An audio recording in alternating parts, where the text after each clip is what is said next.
Hello, and welcome to a special update or a special superintendent update.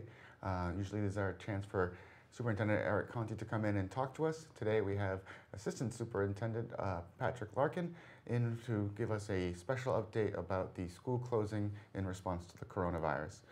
Patrick, thanks for coming in. Thank you, Rich. So yesterday the decision was made to close the schools till at least March 27th. Kind of talk a little bit about what went into that decision and how it was reached. First, I just want to say Dr. Conti's been on conference calls with people from around the state, like straight out for the last day or so. So that's why he couldn't give the update himself. Yes, everyone's very busy. But yeah, it's crazy. It's definitely unique times.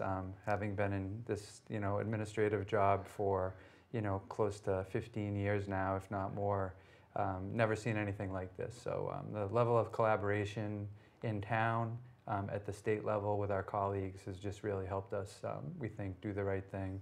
So yesterday there were, again, ongoing conference calls with superintendents from around Middlesex County.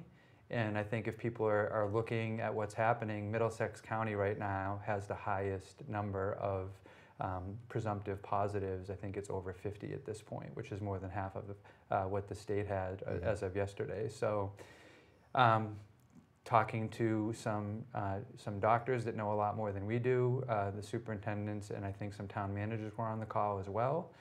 And they talked about the fact that once these start to show up in our communities via community spread, that means it can't be traced back to one particular individual that may have been at the Biogen conference or may have traveled abroad, is when we really have to clamp things down to make sure that we can lower that arc of the infection. So we don't want our local health care to be overwhelmed. We want people to be able to get the health services they can get.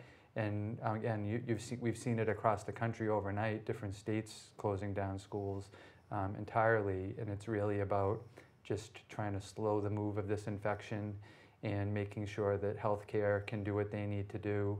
And again, keeping people safe and healthy is the #1 priority at this point. So I think that's where the superintendents in Middlesex County or the local ones that came up with the decision last night as a group or yesterday afternoon, I think that's where they were coming from. It's totally about health and safety at this point. That's our priority. And what's going to happen over the next 2 weeks? I know there's going to be, a deep cleaning of the schools, but I'm guessing it's just a continuation of monitoring the situation to see if they can open up after the 27th. Yeah, I think, again, we're going to be relying on people that know a lot more about infectious diseases than we do and taking the lead from them. And again, communicating with our local colleagues around the state. As far as local school goes, I mean, we're closed. We will have people in and out of the buildings from time to time. We're trying to come up with one phone number that people can call instead of leaving messages like at Pine Glen, at Memorial, at the middle school. Have one line that people can call into if they have questions or some type of thing that needs to be answered pretty quickly, like we can get a response to them. But schools will be closed. We're not doing online learning. We've never been set up to do online learning over a long period of time. Right. Our distance learning plans a few years ago were really about replacing a couple days at the end of the year. And we can never at this point replicate what our teachers do in a classroom during the course of a day online. So that's not something we're going to try to do. Having said that, we will be posting some online resources that students and families can access just kind of to keep some momentum if they choose to over the course of the break. We also have guidance counselors, trying to make sure any students that need to get in touch with them could do so. So we're setting up some services like that. Already in motion is something for kids that receive and families that need free and reduced lunch through People Helping People, where we're going to have some information going out later today on something where we'll be able to provide some ongoing resources to those families during the 2-week closure. And again, we're going to send out another message to families. We're going to be inundating, so I apologize for all the outgoing information, but we hope it's helpful. There'll be also a link to a Google form if somebody wants to ask a question that they feel hasn't been answered.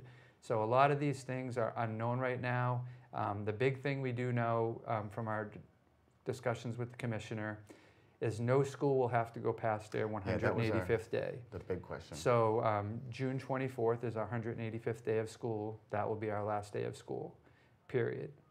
Questions about MCAS testing, we do not know if that will be held. I know they're working on right now a revised schedule for grade 10 because the start of that would happen when a lot of districts are closed right now.